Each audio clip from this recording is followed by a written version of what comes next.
हाँ, because science काम करता है। आप अपने गॉड को प्रूव करने के लिए जिस माइक पर अभी लपके हैं वो साइंस पर काम करता है। ये डिबेट जिन कैमरास पर शूट हुई, वो इंटरनेट जिस पर आपकी वीडियो गई, ये पॉपुलैरिटी जो आपको सोशल मीडिया से मिली, ये सब साइंस पर काम करता है। सो लपक आप भी साइंस पर ही रहे हो, बस मानते नहीं वो अलग बात है। जबकि साइंस दर हकीकत खुदा के एग्जिस्टेंस को डायरेक्टली साबित करने या उसके एग्जिस्टेंस को डिनाई करने के लिए स्टैंडर्ड नहीं बन सकती। एक दवा जिसे साइंटिफिकली प्रूव नहीं किया जा सकता, पर मैं चाहता हूँ कि मरते हुए पेशेंट्स द्वारा ली जाए। पर जब दवा प्रूवन ही नहीं है तो कैसे ली जाए? सो जिन्हें अनप्रूवन दवा भी मंजूर नहीं है, उन्हें अनप्रूवन खुदा चल जाता है। फिर वो कहेंगे देखिए फाइन ट्यूनिंग है, डीएनए में जेनेटिकली इतनी इन्फॉर्मेशन है that transfers and that is the proof of and therefore God.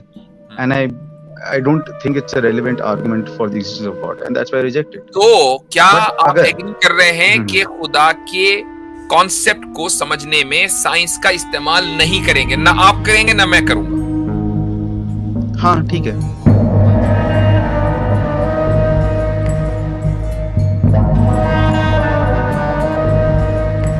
I reject God on the basis of the evidences that is given by the theist. But overall, if you ask me कि आप मतलब theist के claim के अलावा can there be a possibility that God can exist? I would say maybe. But जो अभी फिलहाल के लिए evidences दिए गए हैं, that is not relevant to me, and that's why I'm atheist.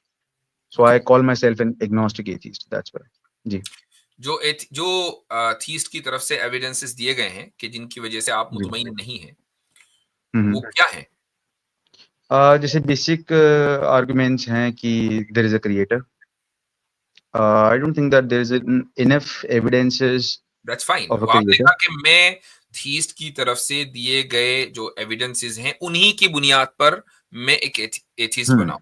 Okay, that's fine. तो वो दो एक एविडेंस तो दें हमें जिनमें आपको प्रॉब्लम लगी है। हाँ, यही क्लेम्स मतलब क्लेम है ना, एविडेंस की बात। आपने एविडेंस की बात की। देखिए एविडेंस मैं एथिस्ट किस लिए हूं? क्योंकि एविडेंस दे ही नहीं पाए ना वो मेरे को, एक रेलेवेंट एविडेंस दे ही नहीं पाए। आपने अभी खुद ही बोला कि थीस्टिक एविडेंस के वजह से मैं बोला, क्लेम का लफ्ज नहीं बोला आपने, एविडेंस का लफ्ज बोला। ओके, हो सकता है। मैं कैसे मतलब on the claims of that is made by the theist, I don't think that they have give the relevant evidence. क्या उन्होंने कभी कोई एविडेंस आपके इल्म में आया? थीस्ट का क्या एविडेंस है?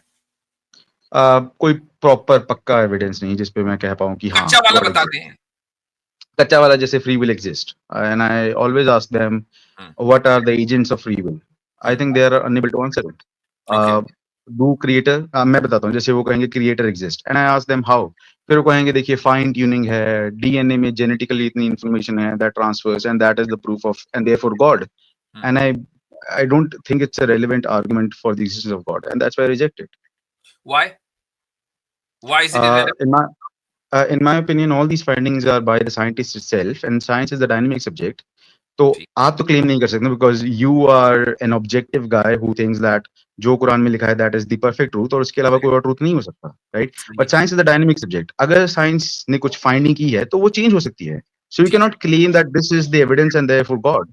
ठीक है, अगर मान लीजिए साइंस को हम प्राइमरी एविडेंस न रखकर सामने वाले के वर्ल्ड व्यू का, चूंकि वर्ल्ड व्यू साइंटिस्टिक है, तो उसके वर्ल्ड व्यू के एतबार से अगर हम कोई साइंसी दलील दे रहे हैं तो why is it not acceptable? आप अगर मेरे को साइंसी दलील दे रहे हैं, हाँ, जिसको मैं नहीं मान रहा हूं, मैं कह रहा हूं चूंकि आप मान रहे हैं तो मैं आपके घर से आपको दलील दे रहा हूं, तो why is it not acceptable? उसकी वजह ये है जैसे कि मैं जैसे साइंस डायनेमिक है, मतलब वो चेंज होती रहती है विद द टाइम, उसमें अपलिफ्टमेंट आता रहता है। तो जैसे कि मैं कहूँ कि जैसे मैं कहूँ कि फाइन ट्यूनिंग आर्गुमेंट है कि everything is very finally tune and therefore God, because उसमें कोई डिजाइनर की जरूरत होगी। मैं कहूँ कि हमने बाकी यूनिवर्सेस को फाइंड आउट किया या बाकी प्लैनेट्स को फाइंड आउट किया और वहां पर वही fine tuning arguments are completely opposite and parallel. Does that mean that now your God is not finally tuned, और उसने फाइनली ट्यून नहीं किया है?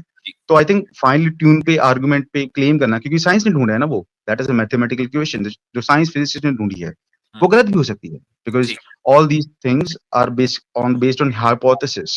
ठीक है, तो इसका मतलब ये हुआ कि अब हम गॉड को के एग्जिस्टेंस या नॉन एग्जिस्टेंस पर साइंस को इस्तेमाल नहीं करेंगे। Are we on the same page?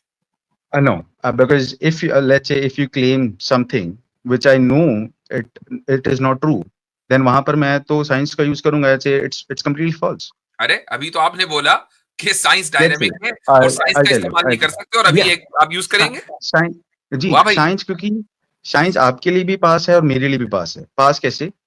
Science कुछ प्रूव नहीं नहीं करती नहीं, है तो एक वो मिनट, ये डबल स्टैंडर्ड क्लियर करें पहले। डजंट मैटर पास है कि दूर है। व्हाट आई एम सेइंग कि खुदा को मानने में तो साइंस का इस्तेमाल नहीं होगा क्योंकि साइंस डायनेमिक है, ना मानने में इस्तेमाल होगा, अब डायनेमिक नहीं है। ये क्या बात हुई भाई? है, डायनेमिक है। मैं तो कह रहा हूँ there can be possibility that God exist. तो क्या बट आप अगर एग्री कर रहे हैं कि खुदा के कॉन्सेप्ट को समझने में साइंस का इस्तेमाल नहीं करेंगे? ना आप करेंगे ना मैं करूंगा, हाँ ठीक है, साइंस का बट इस्तेमाल इफ नहीं यू होगा। ठीक, नहीं, but if you claim, if let's say मैं कहता आई एम हूँ नॉट क्लेमिंग कि एनीथिंग भाई, I am not claiming anything at this point. All नहीं, आई एम सेइंग, मैं बताता हूँ कि मैं अपनी पोजीशन क्लियर कर दूंगा, क्योंकि I think there is some miscommunication.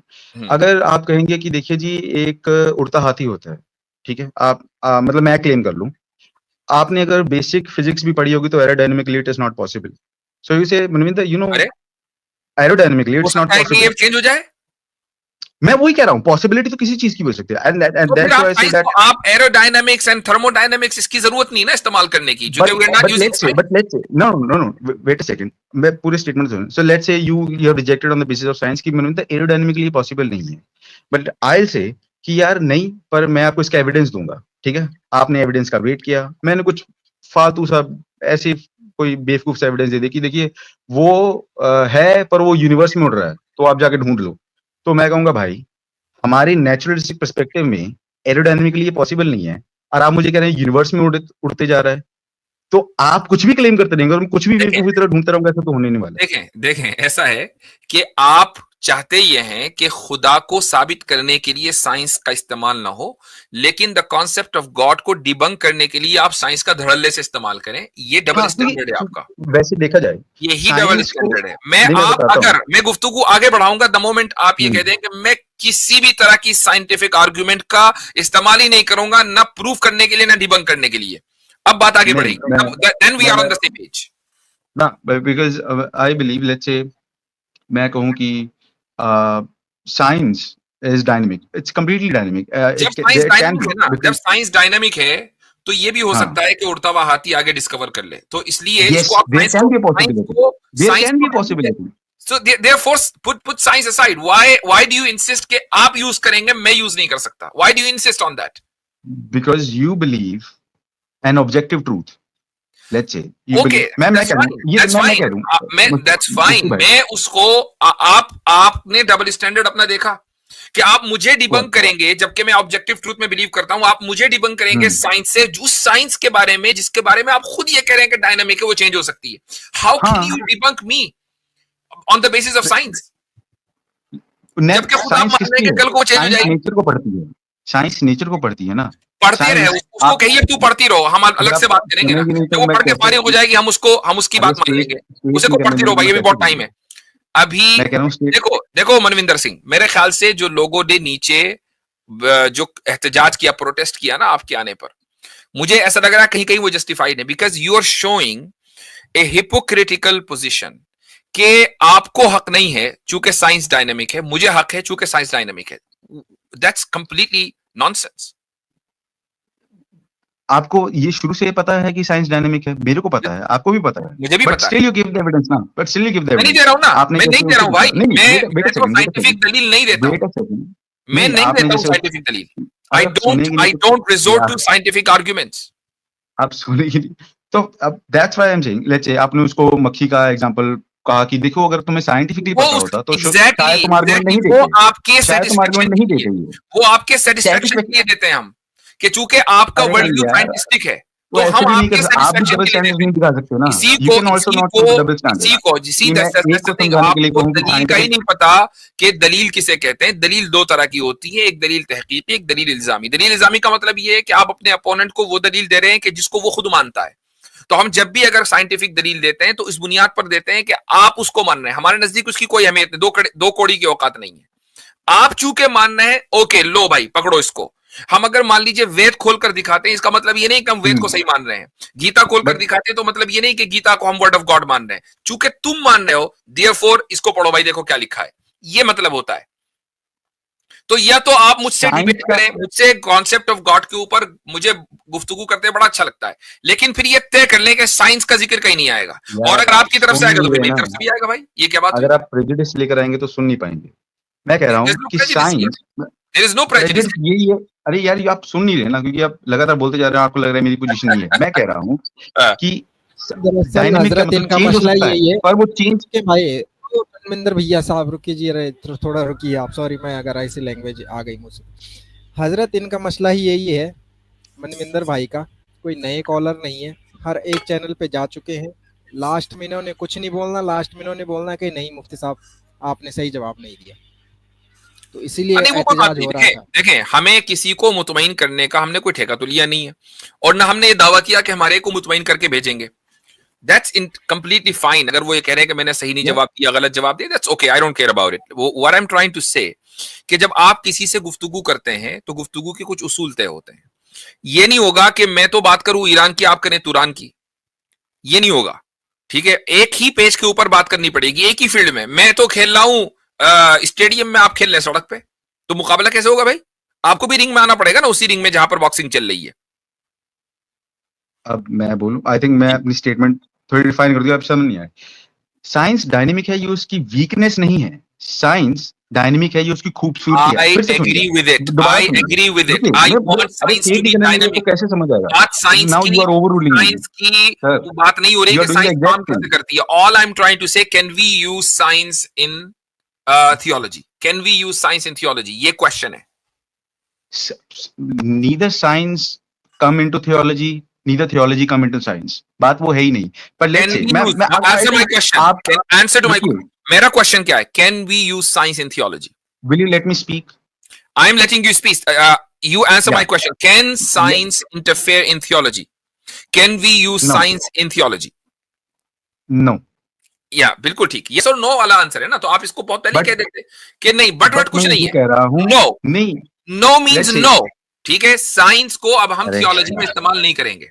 ठीक है, कितनी अब हम बार क्या overrule इस्तेमाल करेंगे? करेंगे? We are not using science. और साइंस किस चीज के ऊपर डिपेंड करती है? साइंस डिपेंड करती है ऑब्जर्वेशन के ऊपर। So we are not using observation in और नीदर साइंस इन थियोलॉजी। अब बोलें, अब आगे चलें या यहीं रुकना है? Let's say, नहीं, मैं आई थिंक, मैं अगर एक एग्जांपल दूं कि Jesus was born out of virgin, ठीक है, ये क्लेम देखो भाई, मैं देखिए बात भाई, सुनिए ना, ये सारी बात जो सुनिए। छोटी मोटी एग्जांपल हम बात करेंगे असल Example- मुद्दे के ऊपर। गॉड नहीं, एग्जिस्ट मैं असल करता मुद्दे है। पे, यार आप बात नहीं सुनोगे तो कैसे? Let's say it's a claim असल ना, मुद्दे पर बात करें ना। मैं आपकी बात सुनता हूं, आप कभी इधर जा रहे हैं, कभी उधर जा रहे हैं। असल मुद्दे पर यार बात मैं करें। इधर सुन ही नहीं रहे आप बात को। कैसे जिस सुने? तरह गलत आप बात वही नहीं सुना कर रहे जाएगा हैं। ना। इट्स अ वेस्ट यार, ऑफ टाइम। अब सुनेंगे नहीं तो कैसे पता चलेगा वेस्ट ऑफ टाइम है कि नहीं है? मैं कह रहा हूँ, let's say Christians claim that Jesus was born out of virgin. We know it for a biological reasons कि किसी वर्जिन से पैदा होना is not possible. It's a biological fact.